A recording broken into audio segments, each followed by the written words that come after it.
ஒருவர் முன்னே ஒன்று பின்னே பேசாதவன், எதிரே கண்டு அஞ்சாதவன், அவனல்லவா சத்திரியன், அவனல்லவா வீரன். சத்திரியனா நீ? படுகளத்திலே அமர்முகத்திலே போர் கொடுக்காதவன், புறம் கொடுக்காதவன், அவனல்லவா வீரன்.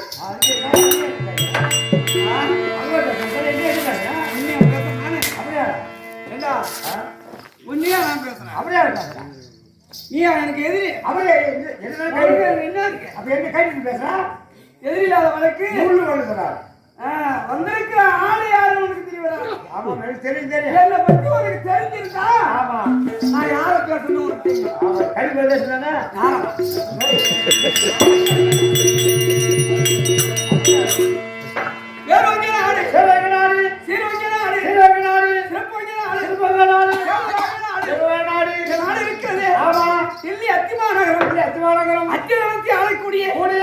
என் தந்தை மூவேந்தர்கள் திருராட்டியம் பாண்டு நடக்கக்கூடியான பாண்டுமா நாட்டிற்கும் முந்தி மாத்திராதேவிக்கு பிறந்த தர்மன் முதல் வரை நாங்களோ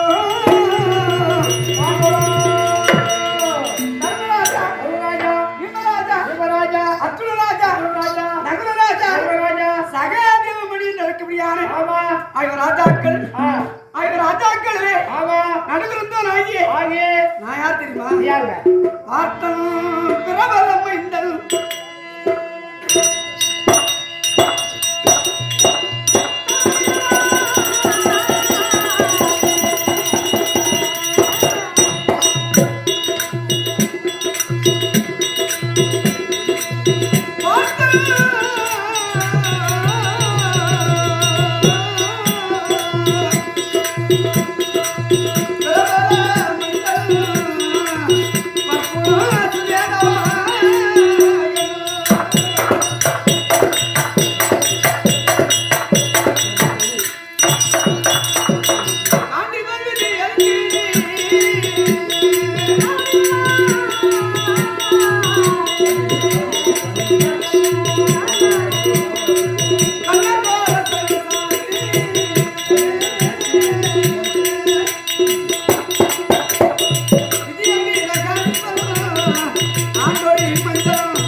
நான் 11 நாமதேயம் படைத்தவன். நாமம் என்பது 11. எனக்கு எத்தனை அழகு தெரியுமா?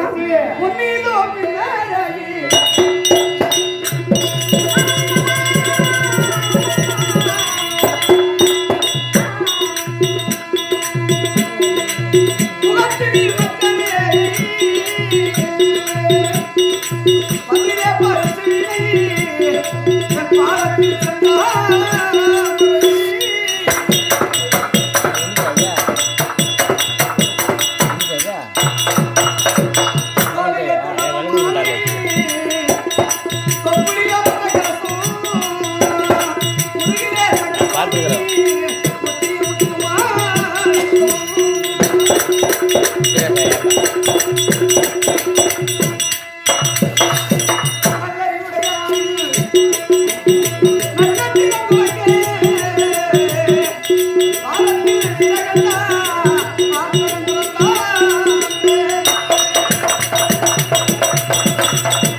முட்டில் முத்து மாணிக்கம் நல்ல ஆவில் நட்சத்திரம் துறக்க பாதத்தில் விரகண்டார் வார்த்தனம் பிறந்தான்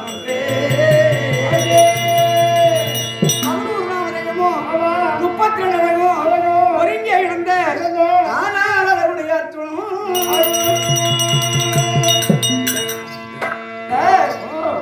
பொறுமை என்பது எங்க அண்ணன் தருமலை சார்ந்தது, பொறாமை என்பது துரியனை சார்ந்தது. எங்கள் அண்ணன் பிறந்த தருமன் பிறந்த இடம், தருமன் பிறந்த உடனே பட்டமரம் எல்லாம் பால் சொல்லிட்டதா இன்று அதை கண்களெல்லாம் இன்றதா அப்பேற்பட்ட நேரத்திலும் லட்சுமணத்தில் பிறந்த ஒரு தருமராயர் இந்த அச்சுவல் பிறந்த நேரம் இருக்கிறது எங்கு மேலே மாறுதான் சொல்ல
திங்கட்கிழமை 6ஆம் தேதி காலையிலே கதிரவனுடைய வேளையிலே எங்கு மீனவரம் சொல்ல இருநில மகிழ்ச்சி கூற திங்கள் ஆடவன் உதய காலை வாழ்க்கை விதியனு பிறந்தான் வெற்றி பக்குவன் என்னும் நாமும் பகுதியாய் படுத்தின்றேன் மாதம் திங்கட்கிழமை 6ஆம் தேதி நட்சத்திரம் சிங்கள குலத்திலேயே பிறந்தவன் இந்த அர்ஜுனன் எங்களை வெல்லலாம் கொல்லலாம் என்று எதிர்த்தானே துரியராஜன் அவன் எங்களை வெல்ல முடியுமா? எங்களை வென்றால் எங்க நேரத்தை வெல்ல முடியுமா? படுவாக துரியன் செய்து கொடுமை இருக்கிறதே இந்த மண்ணை குடி மண்ணை எண்ணினாலும் என்னலாம் துரியன் செய்த வஞ்சகத்தை எண்ண முடியாது. எப்படி அதாக்கை அழிக்க வேண்டுமே அப்படி எத்தனைத்தான் எப்படி அழிக்க முடியவில்லை என் சூதுகளை ஆடி 12 வனவாசம் 13 துறைத்து வந்தால் ஆடி இருந்தான் 13 துறைத்து எங்களுக்கு நாட்டை கேட்டோம் நாடாண்டவர் நாடு காடாண்டவர் காடே என்று தெரிவித்தார். படுபாவி சண்டா துரோகி எங்களுக்குரிய நாட்டை கொள்ளடா அப்படி முதலாக உலக முடிவை தூது விடுத்தோம். நாடு தரமாட்டேன் வருத்தார் மறுபடி சஞ்சியர் வந்தார். 3வது எங்க மாமன் விடுத்து நாடு கேட்க அடே யாதவ கண்ணா நீ கேட்பதா நான் தருவதா அப்படி என்று மறுத்தார். அப்படி நாடு கொடுக்கவில்லை என்றார் 12 வருடம் வனவாசம் நாடு கொடுக்கவில்லை என்றார் உங்களுக்கு 11 கோடி சேரி பாண்டவருக்கு 7 கோடி சேரி 18 கோடி சேரிக்கு 18 யுத்தம் என்று சொல்லி சண்டையை நியமித்து அப்படி சண்டை என்பது மகாபாரத யுத்தம் அல்லவா? இந்த மகாபாரத யுத்தத்தை போர் முடிக்க வேண்டுமானால் 32 பிள்ளையை கொண்டு வந்து பலி கொடுத்தால் அப்ப காளிகாதேவி சிறை கொடுப்பாள் அப்படி என்று சொல்ல வார்த்தை கேட்டு யாரை பலி கொடுக்க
எத்தனையோ கோடி மண்ணுக்காக நடந்தது பாரதம், பெண்ணுக்காக நடந்தது ராமாயணம். ராமாயணமும் பாரதமும் நமக்கெல்லாம் மனிதருக்கெல்லாம் எடுத்துக்காட்டு. ராமாயணத்தை சரியா படித்தாரோ, சரியா காது கொடுத்து கேட்டாரோ, பிரதாரத்தை தாரமாக பிரதாரத்தை தாயாகவும் தமக்கையாக நினைக்கப்படுவான். பாரதத்தை சரிவர படித்தாலோ கேட்டாலோ அண்ணன் தம்பி தகராறு பங்காளி தகராறுக்கு போக மாட்டான். பாரதத்தை கேட்டா பாரதத்தை படிச்சுட்டான்னா அண்ணன் தம்பி தகராறு பங்காளி தகராறுக்கு போக மாட்டான் யாரும். ராமாயணத்தை படிச்சவங்க நம் தாரத்தை விட வேற ஒரு பெண்ணை தாயாக நினைக்கப்படுவார். இதுதான் ரெண்டுதான் முக்கியமான பாயிண்ட் எடுத்துக்காட்டு. அப்படி மண்ணை ஆண்டவன் மண்ணிலும் கோடி என்ன ஆழ்வரு எத்தனையோ கோடி. இந்த மண்ணைக்காக நடந்தது பாரதம். மகா பாரத யுத்தத்தையே பிடித்து முதலாளிலே என் தாயாருக்கு முடியான மகா காளிக்கு பலி கொடுக்க வேண்டுமே. அப்படி என்று என் பிள்ளையா இருக்க முடியான அரவான பலி துவக்கி சண்டையை துவக்கி முதலாளியிலே என் பாட்டாச்சாரி சேனாதிபதி பட்டத்தை பெற்று வந்தார் துணியர் பங்கிலே. அப்படி சேனாதிபதி பட்டம் பெற்று வந்து எங்கள் பங்கிலே சுவேதனருக்கு சேனாதிபதி பட்டத்தை கொடுத்து சுவேதனருக்கும் விட்பாச்சாரிக்கும் 10 நாள் யுத்தம் நடந்தது. 10வது நாளையிலே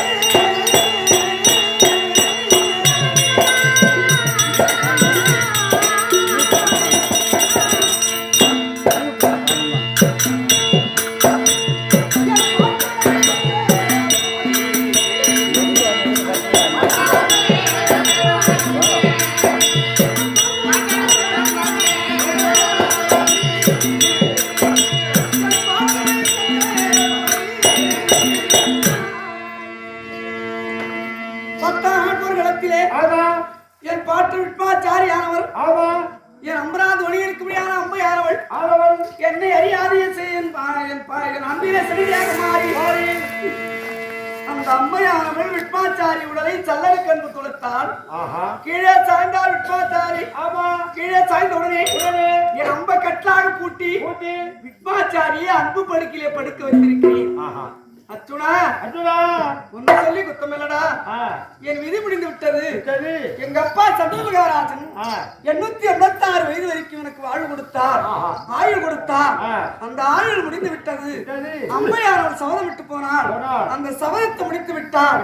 அதனால இந்த ருத்ராட்ச பூமியில என்னை கெடுத்தாதே, அன்பு படுக்கையில படுக்க வைக்க வேண்டும். ருத்ராயண காலம் எப்போ வருதோ அப்பதான் என் உயிரை விடுவேன் என்று அன்பு படுக்கையிலே படுத்திருக்கிறார் என் பாட்டு விட்பாச்சாரி. 10ஆம் நாள் சாயந்திரம் சேனாதிபதி பட்டம் பெற்று வந்தார் துரோணாச்சாரி. 11 நாள் சண்டை முடிந்தது. 12ஆம் நாள் பகத்தத்தம் 12ஆம் நாளிலே எங்க அண்ணன் தர்மனோடி வந்தார். துரோணாச்சாரி வேதக்குடி எடுத்தார். பார்த்தான் துரோணாச்சாரி, படுபாவி தர்மா என் வேதக்குடி எடுத்தாயடா, நாளை எடுப்பது 13ஆம் நாள் யுத்தம். அந்த 13ஆம் நாள் யுத்த களத்திலே உன்னை உயிரோடு பிடித்து துரியன் கரத்திலே கொடுத்து அழகுபோல் செய்கிறா என் பேர் வில்லாசான் அல்ல என்று சபதம் கூறினான். பார்த்தோர ராஜாக்களும் காப்பான் பழி கெஞ்ச மாட்டானே துரோணாச்சாரி, பகையை முடித்து விடுவானே அப்படி என்று 14ஆம் பொருளத்திலே எங்க அண்ணனை நடுவாக வைத்து 4 அண்ணன் தம்பி மாநில சாக்கிரதை கொடுக்காமல் இருந்தார். இருக்கும் காலத்திலே ஓடி வந்தான் துரோணாச்சாரி. தருமனை பிடிப்பேன் என்று தாவினான். நாங்கள் எழுந்தோம். துரோணாச்சாரி புறமுடுத்தளித்தோம். புறமுடுத்து ஓடினான் துரோணாச்சாரி. பார்த்தான் துரோணாச்சாரி, தம்பி உள்ளார் படை கெஞ்சான். எங்க வாக்கியத்துக்கு இணங்க 4 அண்ணன் தம்பி மாறலே வீமனை அச்சுடனை தனியா பிரித்தாதான் தருமனை பிடிப்பேன் என்று சொல்ல அந்த வார்த்தையை கேட்டு துரியோதனும் சிறியதான சஞ்சரி கலிங்க சேரி இழைத்தான். சஞ்சரி கலிங்க சேரி ஓடி வந்தது. எங்களை தோற்றமாக பேசியது கண்ணா நாராயணா கார்மேக வண்ணா சஞ்சீன் என்ன வெளியே சண்டைக்கு அழைக்கின்றாரே அப்படி என்று சொன்ன போது பார்த்தார் எங்க மாமா அச்சுனா. அப்படி ஆனால் நீ வீமனத்தை பிரிந்து அதோ சஞ்சீர் கலிங்கரோடு யுத்தத்துக்கு செல்ல வேண்டும் என்று சொல்ல அப்படி நாங்கள் சென்று விட்டோமானால் வழி கால் வழி விடுமே வழியில யாரையா காவல் வைப்பது என்று கேட்க அர்ஜுனா ஒரு பிள்ளையாருக்கு ஞான வீரவாள விமனை கொண்டு வந்து காவல் வையடா என்று சொல்ல மாமா நாராயணா என் பிள்ளை அறியாத பாடம் அல்லவா வழிக்கு அஞ்சாவது அல்லவா பாப்பான் துணாச்சாரி அவன் எதிரே என் பிள்ளை காவல் புரிவானா என்று கேட்டவுடனே அர்ஜுனா உன் பிள்ளையை பத்தி உனக்கு தெரியாது உங்க அண்ணன் இருக்கிறான் வீமன் அவன் 1000 யானை பலப்படுத்தும் ஒரு வீமன் அந்த ஒரு வீமனை போல 5 மடங்கு பலப்படுத்தும் ஐவீமன் அவன் என் மருமகன் அவனுடைய திறமை எனக்கு தெரியும் அவனை கொண்டு வந்து காவல் வையடா என்று சொல்ல என் மனையை தேற்றி என் பிள்ளையாருக்கு முடியான வீரவாள வீமனை கொண்டு வந்து 13ஆம் நாள் போர்க்களத்திலே எங்கள் அண்ணன் தருமனுக்கு காவல் வைத்து சஞ்சீர் கலிங்கரோடு யுத்தத்துக்கு செய்யும் காலத்திலே தெய்வமே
தருமனுக்கு காவல் வைத்து சஞ்சரி கலிங்கரோடு காலத்திலே என் பிள்ளையோடு போர் புரிய வேண்டுமே அப்படி என்று துரியோதனன் சகுனி சல்லியன் துணாச்சாரி சைத்தரசன் கர்ணன் முதலான பேர்கள் என் பிள்ளையோடு போர் புரிய வருங்காலத்திலே என் பிள்ளை தருமனுக்கு காவல் இருந்தார் எழுந்திருந்தார் ஆதரித்தார் கொக்கழித்தார் வெளியெடுத்தார் வீரவாள் எடுத்தார் அடித்தார்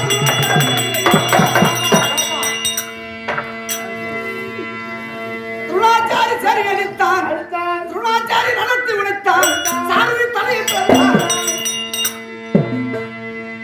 பாரதத்திலே மகா போர் வீரன் யார் என்றால் என் பிள்ளை வீரவாள விமன்னன் ஒருவனே 12 நாள் யுத்தத்தை ஒன்றாக சேர்த்தாலும் 13ஆம் நாள் யுத்தத்துக்கு நிகர் வராது அப்பேற்பட்ட நிகரான ஒரு யுத்தத்தை போர் செய்தான் பார்த்தான் துரோணாச்சாரி ஐயோ நம்ம 150 பேருக்கு உல்லாசனாக இருந்து என்ன புண்ணியம் இந்த பிள்ளை வீரவாள விமன்னன் இப்பேற்பட்ட யுத்தத்தை செய்கின்றானே கடுந்தூர் செந்தூர் எழுப்புகிறானே என் சாரதி தலையை பிளந்தானே என்னுடைய ரதத்தை உடைத்தாரே இவனை விட்டா 13ஓடு பாரத்தை முடித்து விடுவான் துரியோதனா இவனை எப்படியாக கொல்ல வேண்டும் என்று மற்றவருக்கு முடியான சைத்தரசை அழைத்து கொண்ட மாலையால் உழைத்து இந்த பிள்ளையை கொல்ல வேண்டும் ஏற்கனவே வீமனை கொல்வதற்காக கதை கொண்ட மாலை வாங்கி வந்திருக்கிறார் சைத்தரசன் நாளை வீமனை கொல்வது அப்புறம் இன்றைக்கு ஐவீமனை விடுத்தமானால் இந்த ஐவீமனை எல்லோரையும் கொண்டு விடுவார் அப்படி என்று துரோணாச்சாரி சொல்ல அந்த வார்த்தையை கேட்ட துரியோதனன் தன் மற்றவருக்கு முடியான சைத்தரசை அழைத்து கொண்ட மாலையால் என் பிள்ளையை வளர்க்கும் காலத்திலே கொன்ற மாலை உள்ளே இருக்க முடியாத வீரவாள விமனம் காலத்தில் ஆயுதம் இல்லாத வீரான பாணியா இருந்த காலத்திலே அடைய வீரர்களா சத்திரியர்களா நீங்க வீரனாக இருந்தால் போர் ஆரம்பிக்கும் காலத்திலே பாரதம் ஏற்படுத்தும் காலத்திலே ஒரு கரத்திலே ஆயுதம் இல்லாமல் இருக்கும் போது ஒருவரோடு போர் புரிவதால் தர்மம் இல்ல நியாயம் இல்ல அப்படி என்று போர் ஆரம்பித்தீர்களா இப்போது என் கையில ஆயுதம் இல்லாமல் இருக்கிறேன் என் கையில ஒரு ஆயுதத்தை கொடுத்து என்னோடு யுத்தம் செய்து பாருங்கள் அப்படி என்று கேட்க அங்கிருந்த வீரர் எல்லாம் யாருமே ஆயுதம் கொடுக்காது எல்லோரும் கைத்தட்டி சிரித்தார்கள் அந்த நேரத்திலே அருகிலே இருந்த கர்ணனை பார்த்து ஐயா தானவள்ளலே கர்ணவள்ளலே 32 தானத்தையும் கொடுக்க முடியாது அல்லவா கர்ணன் அதனாலே என் கையில 1000 தான் 32 தானத்தில் 1000 தான் அந்த 1000 தானத்தை கையில கொடுத்து என் வீரத்தை பாருங்கள் கேட்க பார்த்தான் கர்ணன் ஒரு பிள்ளை போர் வீரன் 1000 தான் கேட்கிறானே இதை கொடுக்கவில்லை என்றால் தானவள்ளலுக்கு பேர் போய்விடுமே கொடுத்தால் துரியோர் என்ன நினைப்பார் அப்படி என்று துரியருக்கு தெரியாது ஆயுதத்துக்கு எவங்காலத்திலே என் பிள்ளை அவனோட ஆயுதத்தை தாவி எடுக்க தெய்வமே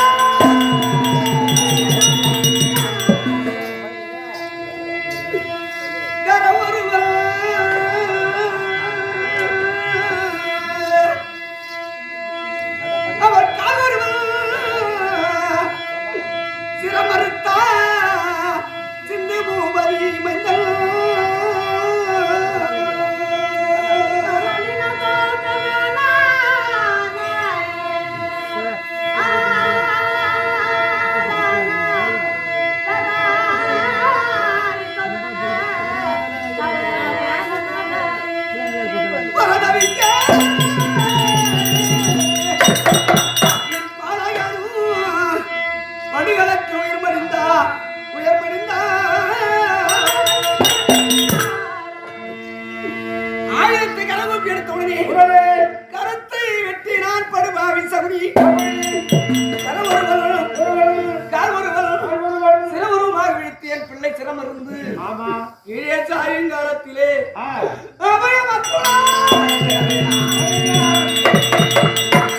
அபிஷத்து கேட்டது நாராயணா கண்ணா கோவிந்தா கர்மே வண்ணா என் பிள்ளை இருக்கும் இடத்திலிருந்து அபிஷத்தும் கேட்கிறது வாருங்கள் என்று சொல்ல இருவருமாக ஓட்டோட்டமாக ஓடி வரும் காலத்திலே வழிய ஒரு ஆரியராகப்பட்டவன் அக்கினி தீமூட்டி அந்த அக்கினியில் இறங்க போகிறேன் என்று உரைத்தார் பார்த்தார் நாராயணன் அர்ஜுனா யாரோ ஒருவர் அக்கினி வளர்த்து அதிலே இறங்க போகிறான் அவனை சென்று கேட்டு வாடா என்று கேட்க நான் சென்று அதே ஆரியனே ஏனையா உயிரோடு அக்கினியில் இறங்குகிறார் என்று கேட்டேன் அப்பா நான் வைத்திருந்தது ஒரு பிள்ளை அந்த பிள்ளை இறந்து விட்டா அதனாலே புத்திர சோகத்தினாலே அக்கினியில் இறங்குகிறேன் என்று சொல்ல அப்பா பிள்ளை இருந்தா தந்தையும் கூட இறப்பது என்னப்பா நான் வேண்டாம் என்று தடுத்தேன் அடே அர்ஜுனா என்னை தடுக்கிறாயே நாளை உன் பிள்ளை உன் பிள்ளை நாளை இறந்து விட்டால் நீ அக்கினியில் இறங்க மாட்டேன் என்னிடத்திலே சத்தியம் கொடா என்று ஆரியன் கேட்க ஆரியன் கரத்திலே சத்தியம் செய்து நான் குருஷேத்திரத்திலே வந்து பார்க்கும் போது என் பிள்ளையை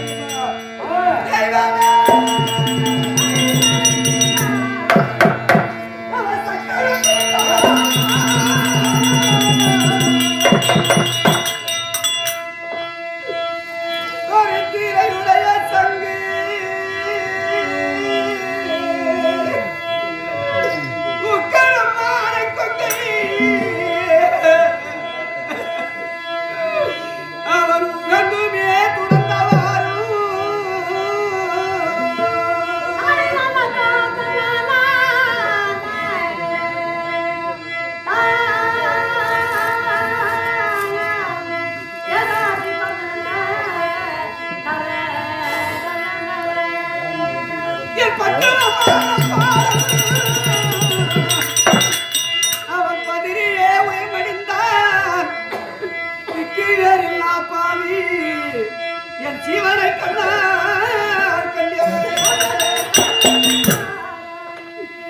குருஷேத்திர பூமியை ஓடி வந்து பார்க்க காலத்திலே என் பிள்ளையார் வீரவாளவை கனவேறு சிறவேராக துண்டித்து என் பிள்ளை சிரசிலே கண்ணனுடைய தேசக்கரம் ஏறி சக்கரம் பிளந்தவாரும் தரித்திரையுடைய சங்கி உக்கரம் கொண்டு உகந்துமே துறந்தவாரும் பக்குவமான பாலம் பயிர் பதறிய உயிர் முடிந்தார் திக்குவரில்லா பாவியன் சீவரை கண்ணாய் கதே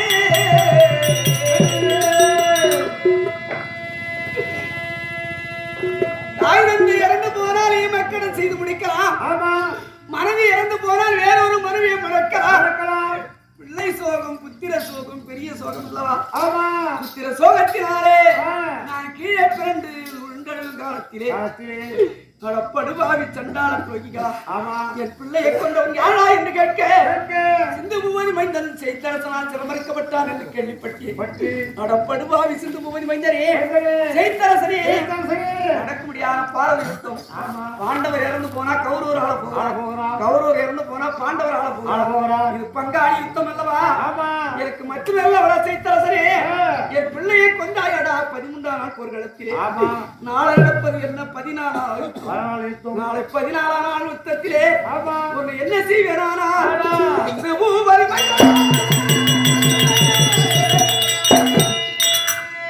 அந்த செய்தரசன் நாளை அந்தி படும் வேளைகளில் அவர் உயரை கவனாவிட்டார்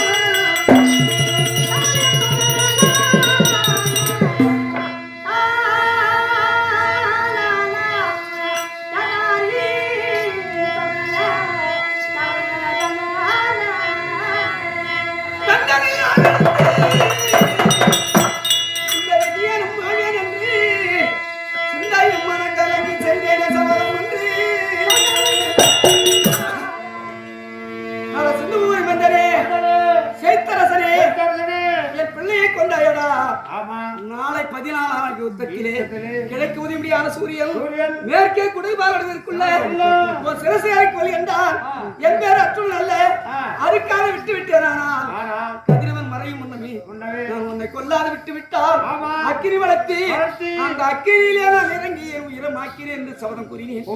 அது மட்டுமல்ல நாளை ஒன்னும் உயிரோடு நான் விட்டு விட்டேன். நான் யாருக்கு சமம் தெரியுமா? யாருக்கு சொல்லு.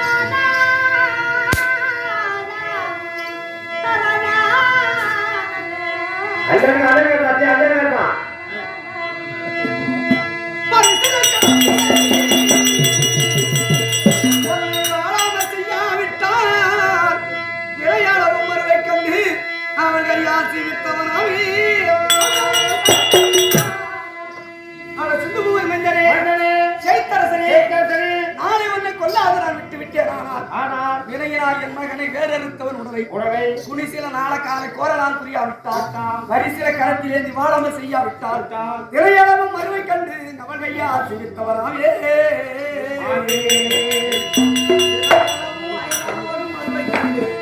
நாளை ஒன்னோடு உயிரோடு நான் விட்டு விட்டேன். ஒருவர் மனைவியோடு வேறொரு கள்ளக்காரன் புணர்ச்சியிலே அதை சொந்த கனவை கண்ணால பார்த்து அவன் கையால சாதம் உண்டுகிறானே அவனுக்கு நான் சமம் ஆவி. அது மட்டுமில்ல ஒரு தாய் தந்தை மனையிலே பசியோடு இருக்கும் காலத்திலே மகனும் மரிமோடு ருசி பார்த்து சாப்பிடுறாங்க. அவங்களுக்கு என்ன நரகமோ அந்த நரகம் நான் அடைவே. சபையில அரை பஞ்சாயத்து பேசுறாங்க. அவனுக்கு என்ன நரகமோ அந்த நரகம் நான் அடைவே. சொந்த மகன் இருந்து அந்த மகன் அனுமதி இறந்து போய் மருமகள் எப்ப அண்ணன் கொடுப்பாளோ அப்படி என்று காத்திருக்கிறாரே அவனுக்கு என்ன நரகமோ அந்த நரகம் நான் அடைவே. அப்படி என்று சபதம் கூறினேன். அந்த சபதத்தை முடிக்க வேண்டும். அப்படி என்று நேற்று 13 நான் செய்த சபதத்தை இன்று 14 முடிக்க வேண்டும். அப்படி என்று நான் என்ன செய்திருக்கிறேன் தெரியுமா?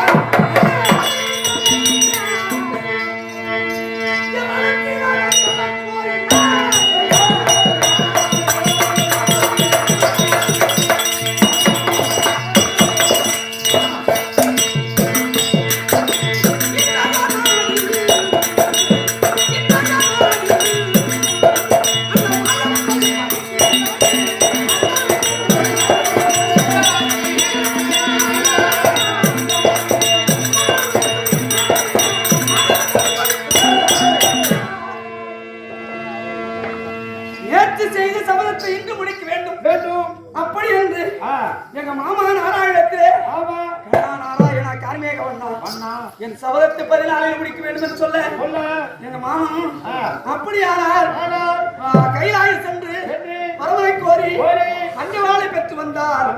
ஒரு வினாடியிலே ஒருவரை வெல்ல திறமைப்படுத்தது அந்த பஞ்சவாள். அப்படி என்று சொல்ல அந்த வார்த்தை கேட்டு நேற்று 13ஆம் நாள் இரவிலே கைலாய சென்று பரமனை கோரி கைலாயநாதா உன்னை எனக்கு பாசுபாதனை கொடுத்தார். இப்ப பஞ்சவாளத்தார்கள் ஐயா என் எதிரியை ஒரு வினாடியிலே கொல்ல திறமைப்படுத்தது அந்த பஞ்சவாள். அதை தாருங்கள் என்று பரமனை கேட்க பரமன் எழுந்தள்ளினார். அர்ஜுனா அதோ நச்சு பொய் இருக்கிறது. அந்த பொய்யிலே சென்று பஞ்சவாளே வாய் என்று நடத்தார் வரும் என்று சொல்ல இந்த வார்த்தை கேட்டு கைலமா மலையிலே அந்த நச்சு பொய்யிலே சென்று பஞ்சவாளே வாய் என்று நடத்தே அந்த நச்சு பொய்யிலே ஒரு தாமரை இருந்தது. அந்த தாமரை தட்டிலே ஒரு முனிவன் தோன்றினார். அந்த முனிவன் வாயில் ஒரு சர்ப்பம் தோன்றியது. இதுதான் பஞ்சவாள் வடிவம். அப்படி என்று மாமா நாராயணனும் நானும் நேற்று இரவோடு இரவாக சென்று பஞ்சவாளை பெற்று வந்திருக்கிறேன். பஞ்சவாளை பெற்று வந்து நான் என்ன செய்து வந்திருக்கிறேன்?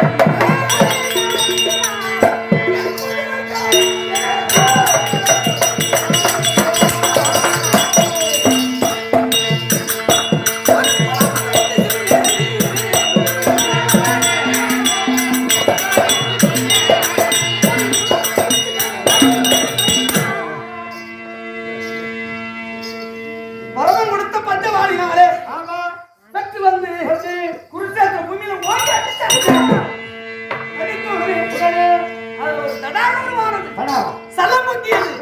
தடாகமானது. அந்த தடாகத்திலே என் ஆனை சேனை குதிரை அனைத்தும் சலமறிந்து தயாரில் இருந்து கொண்டிருக்கிறேன். எதிராளியுடைய சேனையை அவன் சலமறிந்தியது. கண்ணா நாராயணா, இது நான் ஏற்படுத்திய குளம். இதுல எதிரிகளுடைய சலமை இருக்கு, யானைகள் எல்லாம் சேனைகள் சலமறிந்துகிறது. அப்படின்னு கேட்க எங்க மாமா என்ன சொன்னாரு, எதிரியா இருக்கலாம்டா, யாரா வேணாலும் இருக்கலாம், தடாக பொதுவு, சாலை பொதுவு, கல்வி பொதுவு, எதிராளியும் தலைமறிந்து தயாரில் இருக்க வேண்டும். அப்பதான் யாரு எதிரி, யார் பலம் அதிகம் அப்படின்னு தெரியும் எங்க மாமன்.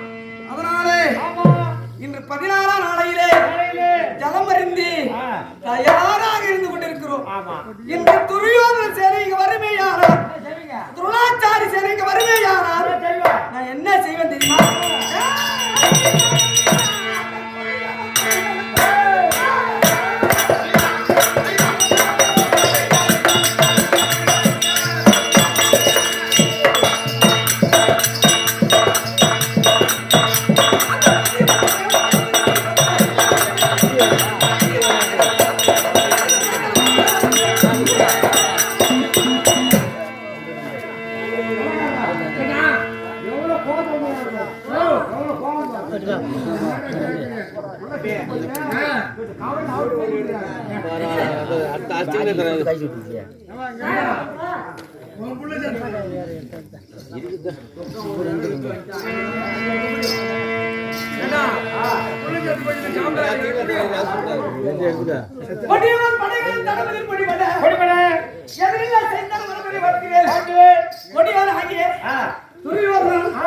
சகுனி சல்லியல் துரோணாச்சாரி ஜெயத்ரசம் இன்று 14ஆம் நாளையே என் எதிரே கண்படுவானானால் அவனை என்ன செய்வது?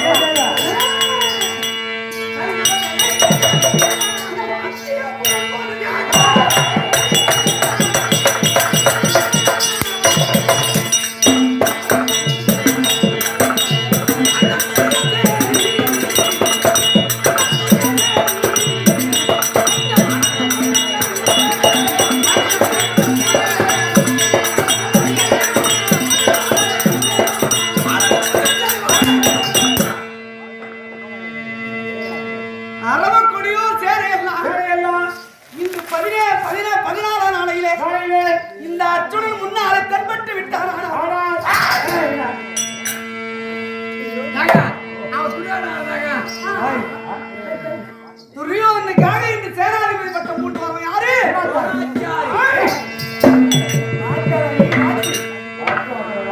அந்த தாட்டிகை மகனித்த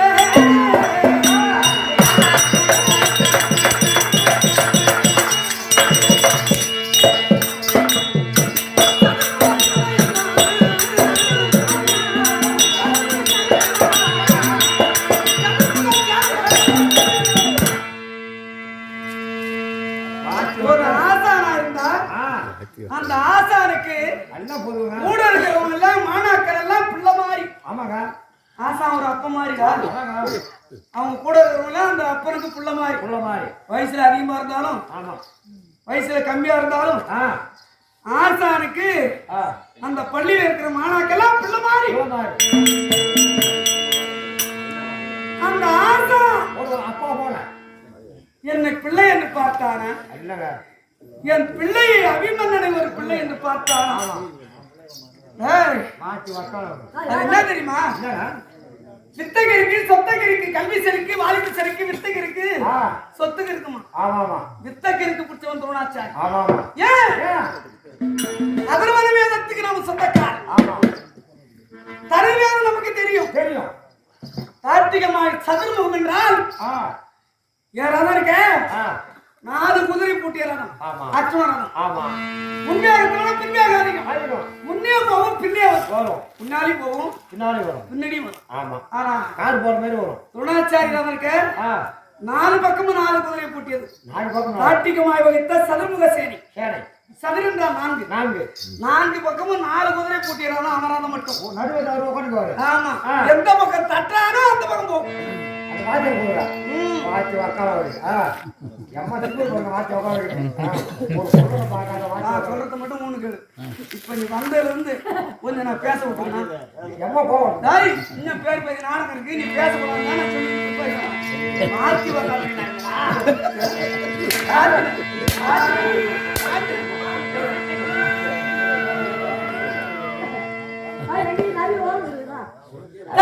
நமக்கு தெரியும்.